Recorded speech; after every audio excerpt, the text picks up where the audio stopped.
asalaamaaleykum wa rahmatullah ñu ngi leen di nuyu bu baax di leen gërëm di am mbégte jàkkaarloog yéen fii ci 24 Média TV fas yéene dikk ak yéen ci li ëttu yëglekaay xëy ci seen xët bu njëkk ñu sant yàlla bu baax di am yaakaar ni yéen itam li nga xamante ni ñu leen koy digtal dana leen fekk ci jàmm ak salaam. ñu njëkk ci journal bi di L'As xëy ci xëtam bu njëkk le CNG se met à quatre appuis mu mel ni la nga xamante ni moom la mooy dogal bi tukkee ci ministre de l'intérieur di Jean-Baptiste Tine gannaaw bi mu dakkalee li nga xamante ni moom mooy couverture sécuritaire bu làmb ji waa CNG dafa mel ni ñoom day amuñu pexe lu dul fekk si ki nga xamante ni moom mooy Jean-Baptiste Tine ci dogal bi nga xamante ni jël na ko. ñu continuer toujours ci li nga xamante ne moom mooy donc journal L'As fësal ci xëtam bu njëkk la société sénégalaise en chute ñu gis nataal boo xamante ne mu ngi fësal en tout cas mbiru xaalis bu takko waaye itam ay nit ñoo xamante ne ñu ngi fàtt seen bopp ci ay anam yoo xamante ne dara waralu ko dul ay jafe-jafe àddina. donc ñu daal di wéy toujours ci li nga xamante ne moom mooy journal L'As quotidien le supplice des épileptiques, manque de spécialistes, rupture et cherté des médicaments, préjugés, recours tardif aux soins mu mel ni ñooñu nga xamante ne ñoo am feebaru mbët fédine yaakaar naa noonu la ñoom jamono yi ñuy àddu ñu ngi nekk ci ay jafe-jafe yu bare bari gannaaw bi nga xamante ni ñoom amuñu fii ci réew mi ay spécialistes yoo xamante ne seen xam-xam màcc na jëm ci feebar boobu di mbët fédine waaye itam mu mel ni li nga xamante ni mooy garab yi leen di faj wala boog yi leen di calmer mel na ni garab yooyu dafay nekk lu bare bari en rupture waaye itam dafay cher lool ba tax ñoom seen jëmu bopp duñ am koppar buñ ko jëndee. donc ñu jàll ci ki nga xamante ne moom mooy Demba Moussa Dembélé nekk économiste moom nee na le programme de Diomaye et Sonko est incompatible avec le FMI et la Banque mondiale mu mel ni programme bi nga xamante ne moom mooy projet bi waa Pastef samp ngir daal di ci doxal génne réew mi ci ndóol kii di Demba Moussa Dembélé nekk économiste xam-xamam màcc ci wàllu koom-koom nee na programme bi day boo ko xoolee ba ci biir àndul ak li nga xamante ne moom mooy ay charte yi FMI teg ak Banque mondiale. ñu jàll ci journal Walf Quotidien fësal ci xëtam bu njëkk question d'actualité ce vendredi Sonko refait les comptes mu mel ni kii di premier ministre Ousmane Sonko fas yéene naa dem foofu nga xamante ne moom mooy assemblée nationale ngir daal di jàkkaarloo ñi nga xamante ne ñoom ñooy député yi laaj ak tontu nar a dox ci li nga xamante ne moom mooy seen diggante. toujours ci journal bi nga xamante ne moom mooy Walf Quotidien Racine Sy premier vice-président du CNP sur les investissements. Autant la France a besoin du Sénégal autant le Sénégal a besoin de la France mu mel ni kii di Racine Sy nee na ñaari réew yi di France ak Sénégal mel na ni ku nekk am soxla na moroomam donc kenn mënul dem bàyyi moroom ma buñ ko déggee bu baax ci kàddu yi nga xamante ne rotal na ko ci journal bi nga xamante ne moom mooy Walf Quotidien Walf Quotidien. Voilà donc ñu continuer toujours ak li nga xamante ne moom mooy le journal Walf Quotidien je n'ai encore rien fait dans l'arène mu mel ni kii di François Émile Gomis nekk ci Jàmbaar Wrestling Academy foofu ci Parcelles Assainies gannaaw bi nga xamante ne am na ndam ci kaw Ama Baldé moom nee na defagul dara ci arène bi je n'ai encore rien fait dans l'arène mu mel ni moom dafa bëgg a wax ne rek carrière am mu ngi door a door ndax dese na ko lu bari loo xamante ni war na koo wone ci arène bi. ñu jàll ci journal bi journal yi dañoo bari de réew mi ñu jàll ci le quotidien fësal ci xëtam bu njëkk nataalu ki nga xamante ne moom mooy Bassirou Diomaye Diakhar Faye nekk président de la République situation économique morose Diomaye appel au dialogue mel ni jafe-jafe yi nga xamante ne Sénégal am na ko ci wàllu koom-koom bi gannaaw bi nga xamante ni wax dëgg yàlla nguuru Macky Sall bàyyi na leen situation bu difficile Diomaye nee na dafa woote pour ñu waxtaane réew mi donc loolu nag dafay am solo ndax am réew bu fekkente ne dañ ci fekk situation bu mel nii li ëpp solo mooy askan wi daal di la gunge ku ci nekk mën a muñ as diir pour que ñu mën a génn ci situation boobu. loolu nag li koy mën a indi mooy ay waxtaan yu am solo yoo xamante ni danañ ci woo ñëpp bañ a beddi kenn. Diomaye appelle au dialogue. Il demande au Premier ministre de tenir des concertations avec tous les acteurs sociaux. fexe ba ñëpp ñi nga xamante ne ay acteurs sociaux lañ di yëngatu ci réew mi ñu fas yéene seq ak ñoom ay waxtaan ba dëppoo ci ay kàddu, bu ko defee li nga xamante ne moom la ñu bëgg a indi ci ay mesures ñu mën koo def ci réew mi te du am benn jafe-jafe. ki nga xamante ne moom mooy toujours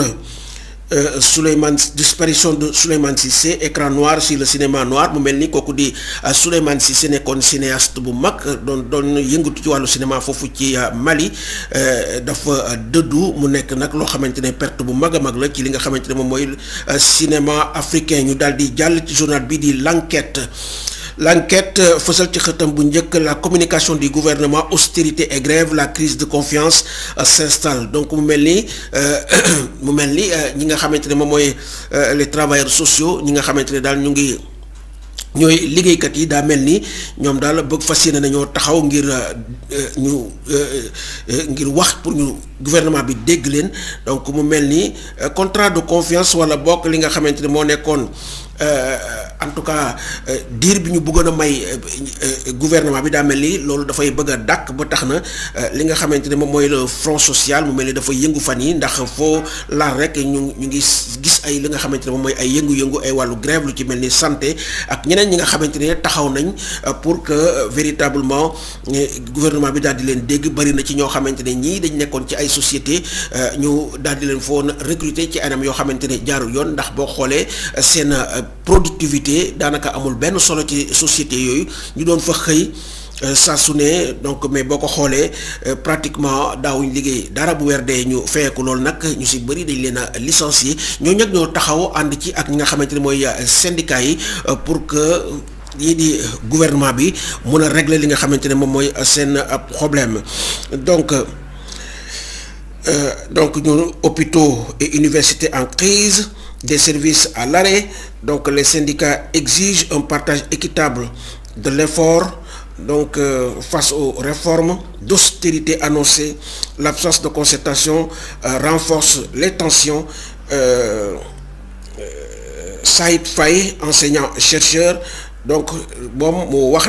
remarque l'absence d'une stratégie de communication bien claire donc pour le gouvernement. Donc mu mel ni kii di Saïd Gaye nekk enseignant-chercheur moom nee na li mu seetlu mooy dafa mel ni gouvernement bi amul stratégie de communication bu leer boo xamante ne dina mën a dëfal nit ñi pour que lépp loo xamante ne yëkkati nañ ko pour mu doon grève dinañ ko bàyyi. ñu jàll ci journal L'Observateur yeewoo ak tiis gannaaw bi mu fësalee li nga xamante ne moom mooy génn àdduna bu El Hadji Elimane Ndour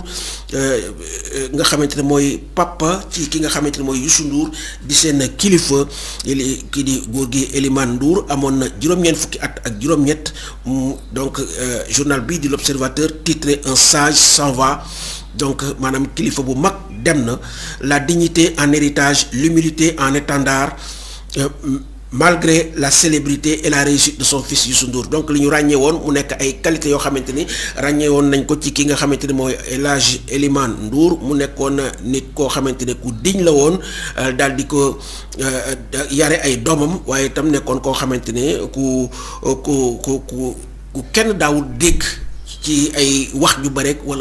wala ay jëf yu bëri. moom daan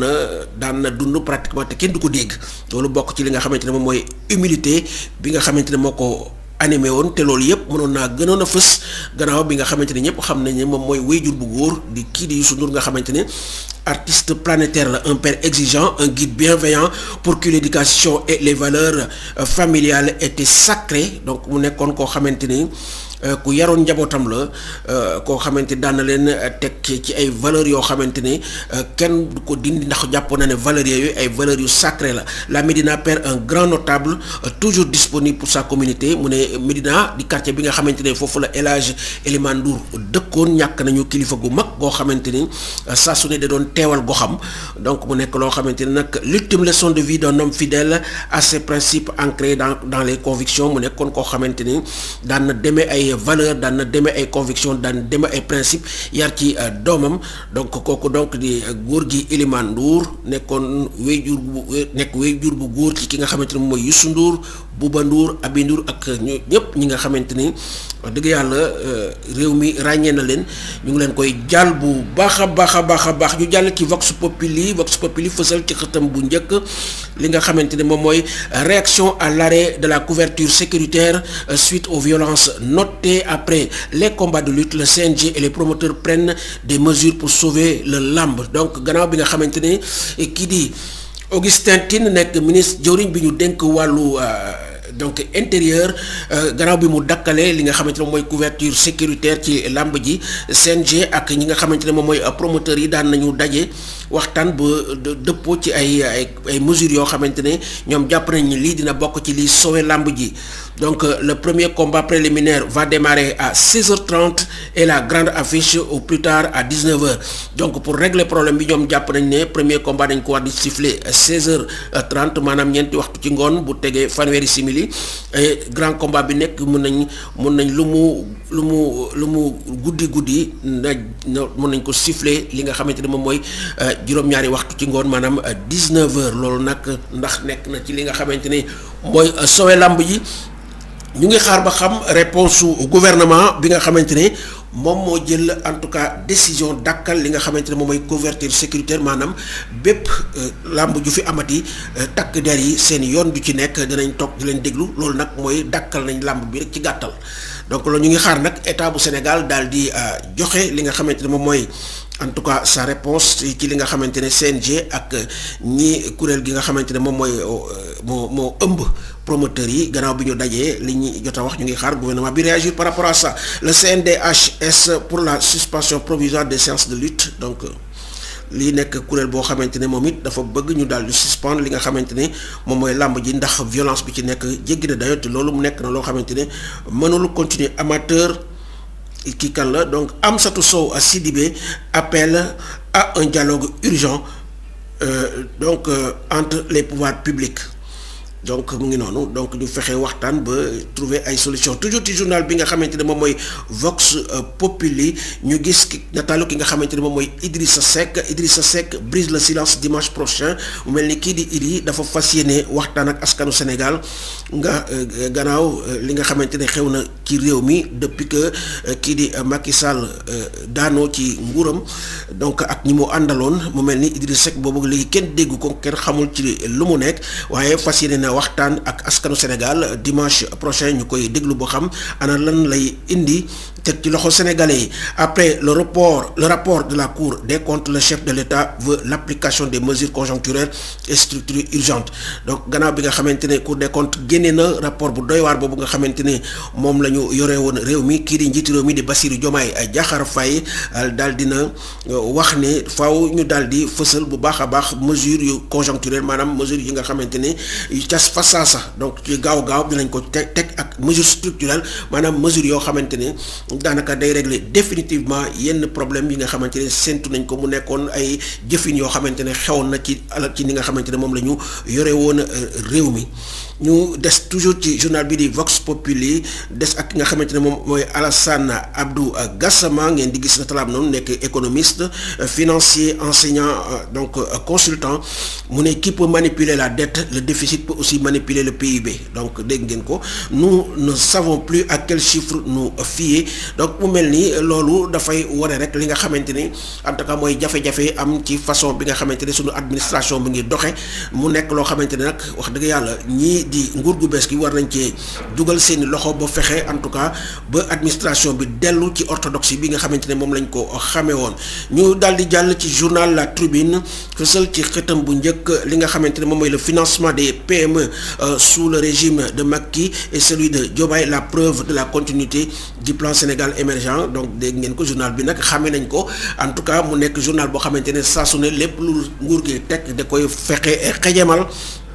loolu daal lañ ko xamee ba tax na moom jàpp na lii nga xamante ne moom la Diomaye ak Sonko teg nekk du lan lu dul continuité li nga xamante ne moom mooy plan Sénégal émergent bu Macky Sall. Donc le même programme a été lancé par Amadou Ba le 13 juillet 2023 à Dakar donc de 600 milliards de francs CFA en 2026 à 3000 milliards de francs CFA en 2028 di réchauffer. Donc Sonko menaçant envers le secteur privé n'a fait que suivre les traces d'Amadou Ba. Donc dégg ngeen ko ñoom donc loolu daal moom la ñu gisee ñu daal di fësal li nga xamante ne moom mooy nataaru Ousmane Sonko ak ki nga xamante ne moom mooy Amadou Ba ñu nekk ci toujours ci journal La Tribune mu mel ni magistrat yi ñu ngi xaar toujours li nga xamante ne moom mooy réforme yi nga xamante ni en tout cas nguuru Bassirou Diomaye Faye woote woon nag foofu ci Diamniadio ngir indi ay réforme ci li nga xamante ne moom mooy justice bi. La justice attend toujours les réformes promises xam nga man ci li ma jàpp man gëm naa ni fi mu toll nii justice bi en tout cas am na indépendance parce que en aucune manière awma yaakaar ni ñi fi nekk dinañ interférer ci li nga xamante ne moom mooy les décisions de justice du ñu jox benn ordre benn magistrat di dugal seeni loxo seeni kàddu ci li nga xamante ne moom mooy liggéeyam. Donc je pense que lii moom wax ju yàqu la rek nga xamante ne journal bi xame nañ leen en tout cas li nga xamante ne moom mooy seen hostilité par rapport aux autorités de ce pays. Donc yaakaar naa ne sans aucun doute par rapport ak li amoon ci réew mi am na amélioration bu am solo bu am en tout cas ci ñi justice di doxe. La preuve tey jii ku ñuy yóbbu nga jàkkaarloog juge bu ñu xoolee sa dossier wax dëgg yàlla jarut ñu la fay téye da ngay dem ñibbi ñaata nit lañ fi téye bàyyi leen ñu ñibbi alors que amoon na jamono ci jamonoy Macky Sall boo xesoon jàkkaarloog juge utul sax xool li nga xamante ne moom nga def mandat de dépôt direct. Donc ñu des toujours ci journal La Tribune. La star de la musique sénégalaise endeuillée Youssou Ndour a perdu son père Elimane Ndour mu nekk tiis boo xamante ne dal na ci kii nga xamante ne moom mooy Youssou Ndour gannaaw bi mu ñàkkee son guitariste soliste patenté di Jimi Mbaye Mamadou Mbaye ñu gënoon ko xam ci turu Jimi mu jóge ci loolu dalaat ci lii wax dëgg yàlla lu métti la ñu koy jaal bu baax a baax a baax. ñu des ci journal li quotidien donc indi li nga xamante ne moom mooy la maîtrise des finances publiques. Diomaye commandite un programme spécial. Donc le chef de l'État veut renforcer la crédibilité de notre système économique, budgétaire, financier et comptable. Il demande au Premier ministre d'engager les concertations avec toutes les forces vives de la nation. Une rencontre prévue le jeudi 27 février avec le chef du gouvernement et les partenaires sociaux. Donc mel ni ki nga xamante ne moom mooy président Bassirou Diomaye donc daal dina teg benn programme bu spécial boo xamante ne dara tax koo jóg lu fexe ba téy seen loxo li nga xamante ne moom mooy kopparu réew mi les finances publiques fexe ba finance yooyu di dem fi nga xamante ne foofu la ñu war a dem donc moo gën ñu koy yóbbu ci ay poches yoo xamante ne moo mayul foofu. Donc mu nekk programme bu am solo boo xamante ne fas yéene nañ lii di jeudi 27 fukki fan ak juróom-ñaar ci weeru février mooy alxames bii di ñëw donc benn ndaje boo xamante ne dina dox diggante kii di Ousmane Sonko di premier ministre ak ñi nga xamante ne ñoom ñooy les partenaires sociaux. Toujours ci journal Li Quotidien mbëbës de l'ordure à l'ordure. Ordure nag maanaam or comme matière première boo xamante ne matière première bu cher la nit ñi daal di ko sopp lool ci li nga xamante ne moom mooy seeni parure. Les récupérateurs se racontent et crient leurs mots. Donc mu ngi noonu donc ñu jàll des toujours ci journal bi fësal ci xëtam bu njëkk nataalu ki nga xamante ne mooy góor gi Elimane Ndour nga xamante ne dëddu na nekk waajur bu góor ci ki nga xamante ne moom mooy Youssou Ndour. ñu jàll ci beneen journal alors donc journal Libération. Trafic de drogue sur l'axe Maroc-Sénégal. Donc diggante ñaari réew yi di Maroc ak Sénégal liñ ci nemmeeku mooy en tout cas donc bëri na li nga xamante ni moom mooy voilà donc ñu demaat ci journal bi ñuy jéggalu bu baax.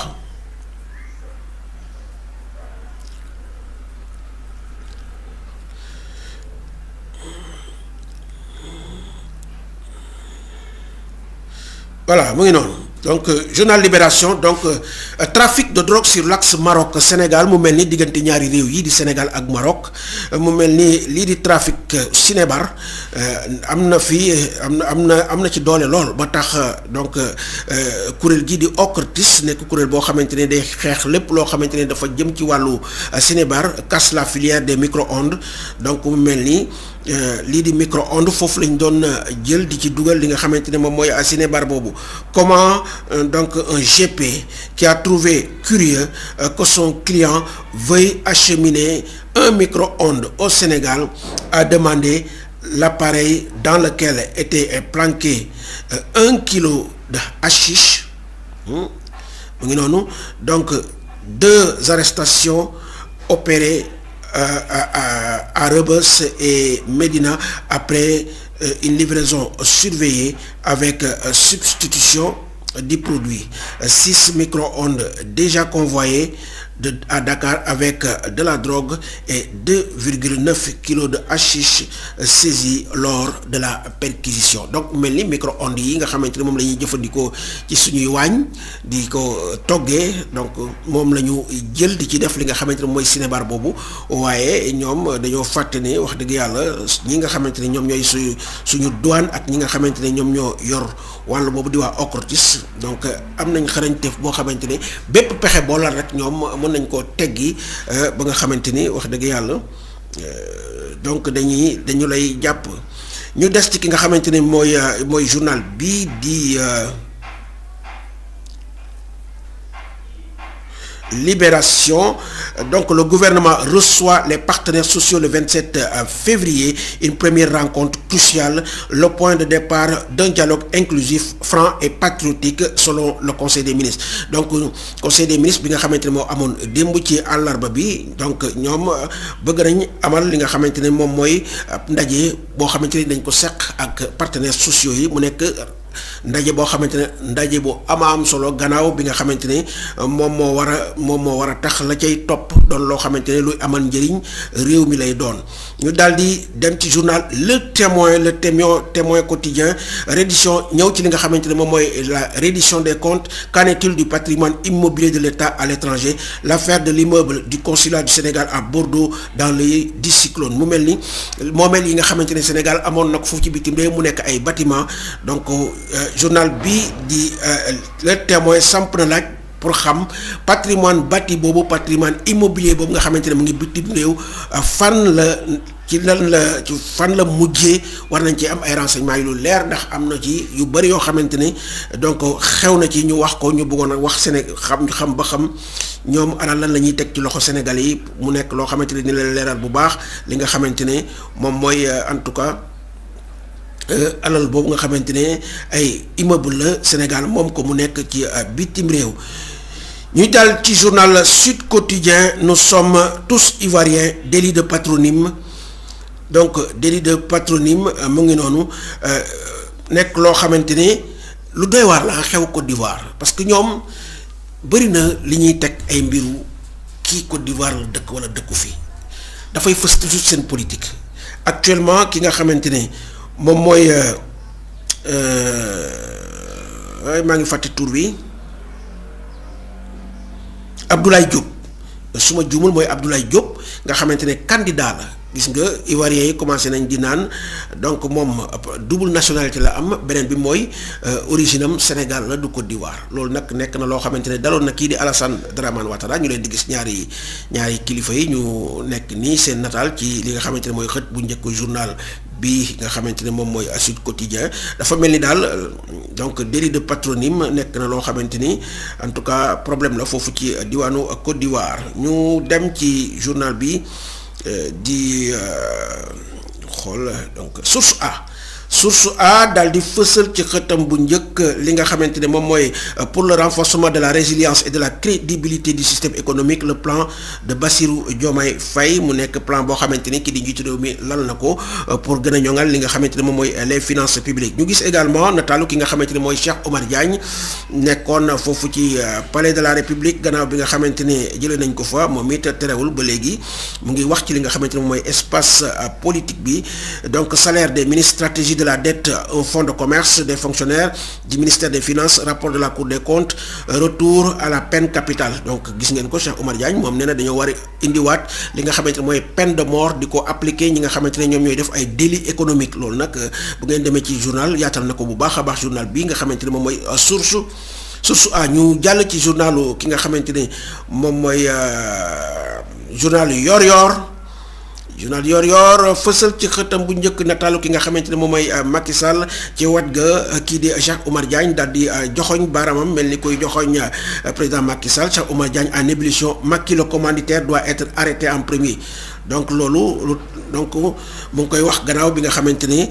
rapport bii le rapport de la Cour des comptes génne na ay njuuj njaaj yu doy waar ci li nga xamante ne moom mooy alalu réew mi. Cheikh Oumar Diagne daal di joxoñ baaraam kii di président Macky Sall nee na moom la ñu war a njëkk a arrêté ndax luy njiit njàkk moom mooy njàkk.